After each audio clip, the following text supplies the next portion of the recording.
మన వారాహి సిల్వర్ జ్యువెలరీలో అద్భుతమైన ఆఫర్స్ పొందండి మరియు కారు గెలుచుకునే గొప్ప అవకాశం. ముంబై ఇండియన్స్ పై ఢిల్లీ క్యాపిటల్స్ విజయం సాధించారు. 6 వికెట్ల తేడాతో ముంబైపై గెలుపు సాధించింది ఢిల్లీ.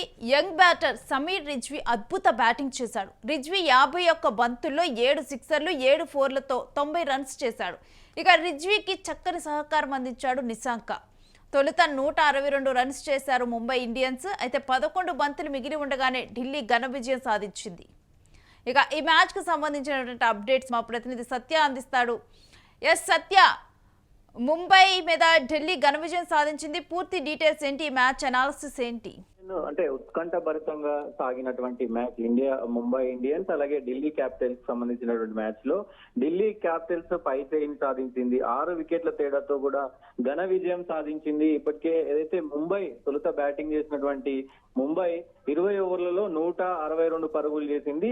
ముఖ్య బ్యాటర్లు అయినటువంటి సూర్యకుమార్ యాదవ్ 51, రోహిత్ శర్మ 35 రాణించారు. అలాగే ఢిల్లీ బౌలర్ లో ముఖేష్ కుమార్ 2 వికెట్లు, అక్షర్ పటేల్ కొంత మంచి ఎకానమీతో బౌలింగ్ చేసి 1 వికెట్ పడగొట్టిన పరిస్థితి ఉంది. సో ఈ 163 పరుగుల ఛేదనను మరి ఇటు ఏదైతే ఢిల్లీ క్యాపిటల్స్ మరి ఇంకా 11 బంతులు ఉండగానే విజయాన్ని అందుకున్న పరిస్థితి కనబడుతోంది. నేను ఇంతకు ముందు చెప్పినట్టు అయితే ముంబై బ్యాటింగ్ అయిపోయిన తర్వాత కూడా సో ఈ 162 పరుగులు అనేది చార్ట్ ఉంది. ఒక 20 రన్నులు లేదా 40 రన్నులు కనుక అంటే 200 మార్కును టచ్ చేస్తే కనుక ఖచ్చితంగా ఇది కొంత మంచి స్కోర్ అయి ఉండేది. సో కొంచెం మ్యాచ్ కూడా కొంత టఫ్ గా ఉండేది అని చెప్పిన. సో ఇక్కడే డిఫెన్స్ కనబడుతుంది. ఇంకా 11 బాల్ మిగిలి ఉండగానే మరి విజయం సాధించారంటే మనం ఇక్కడ అర్థం చేసుకోవచ్చు. అయితే క్యాపిటల్స్ కి ఏదైతే ఢిల్లీ క్యాపిటల్స్ ఛేదనలో కూడా ఒక రాంగ్ షాట్ ఆడి మరి కేఎల్ రాహుల్ అవుట్ అయిన అంటే వైడ్ బాల్ వెళ్తున్న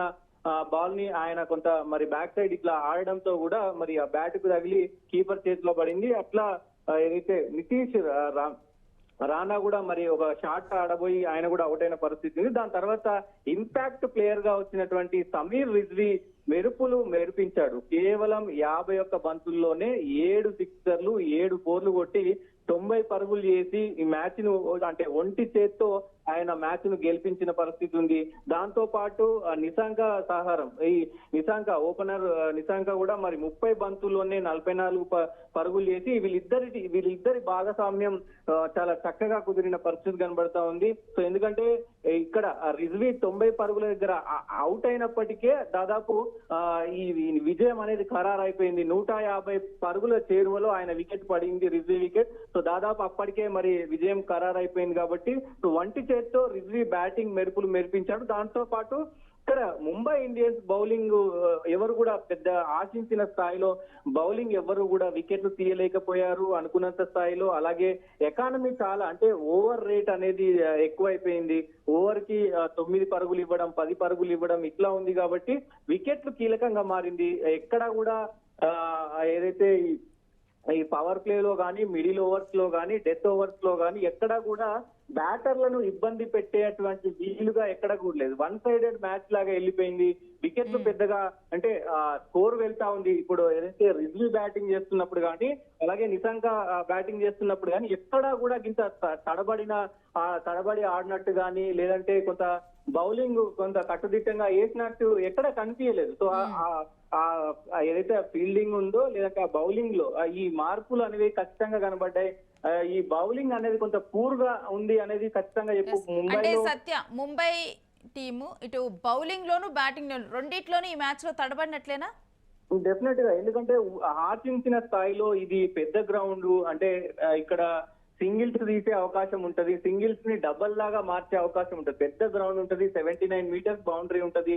సో కొంచెం మంచి షాట్ ఆడి సింగిల్స్ డబల్స్ తీసినా గానీ మనకి 200 స్కోర్ వచ్చే పిచ్ ఇది. 200 కనుక ముంబై కొట్టి ఉంటే సో మ్యాచ్ డిఫరెంట్ గా ఉండేది, సిచ్యువేషన్ డిఫరెంట్ గా ఉండేది. సో దాంతో పాటు ఇప్పటికే వాళ్ళు ఒక రోహిత్ శర్మ అలాగే సూర్యకుమార్ యాదవ్ తప్ప ఎవరు పెద్దగా మరి రాణించని పరిస్థితి కనబడుతుంది. దాంతో పాటు మెయిన్ గా బౌలింగ్ విషయంలో మొత్తం కూడా నిరాశపరిచారు. వికెట్లు కీలక సమయాల్లో వికెట్లు తీయడం కానీ, ఆ బౌలింగ్ మార్పులు కానీ, మరి అనుకున్న టైంలో వికెట్ రాకపోవడం ఇదనుకోవచ్చు. దాంతో పాటు రిజ్వీ పర్ఫార్మెన్స్ ఇక్కడ మెచ్చుకోవాలి. రిజ్వీ తనదైన స్టైల్లో అంటే ఇంపాక్ట్ ప్లేయర్ గా వచ్చాడు. తనదైన స్టైల్లో మరి 51 బంతుల్లోనే 90 పరుగులు చేయడం, సెంచరీ ఫిట్ చేసుకున్నాడు. ఒక భారీ షాట్ ఆడబోయి మరి లాంగ్ ఆన్ మీదుగా అవుట్ అయిన పరిస్థితి అయితే కనబడతా ఉంది. సో ఈ రిజ్వీ ఆట అంటే రిజ్వీ మెరిసిన మెరుపుకే మరి వీళ్ళు కూడా గెలిచినారు. ఢిల్లీ క్యాపిటల్ గెలిచింది. సో కొంత బౌలింగ్ మార్పులు చేర్పులు చేసుకుంటే కనుక ముంబై ఇండియన్స్ కి మంచి ఫ్యూచర్ ఉంటది అని చెప్పొచ్చు. రైట్, స్టే విత్ us సత్య, మీ దగ్గర నుంచి మళ్ళీ డీటెయిల్స్ తీసుకుంటాం. ఇక ముంబై ఢిల్లీ మ్యాచ్లోనైతే ముంబై అయితే కొంత తడబడినట్లుగానే చూడాలి. బ్యాటింగ్లో తక్కువ స్కోర్ చేయడం జరిగింది. ఇక ఆ తర్వాత కూడా ఢిల్లీ ఈ స్కోర్ని చాలా సునాయాసంగా ఛేదించింది. ఎందుకంటే బౌలింగ్ విషయంలో కూడా అంత పగడ్బందీగా కూడా ముంబై అయితే బౌలింగ్ కూడా వేయలేకపోయింది. దీంతో కూడా ఢిల్లీ సునాయాసంగానే ఈ చేజ్ చేయడం జరిగింది. ఇక రిజ్వీ ముంబై బౌలింగ్లో కూడా 51 బంతుల్లో 7 సిక్సర్లు 7 ఫోర్లతో చెలరేగిపోయాడు. మొత్తం 90 రన్స్ చేశాడు.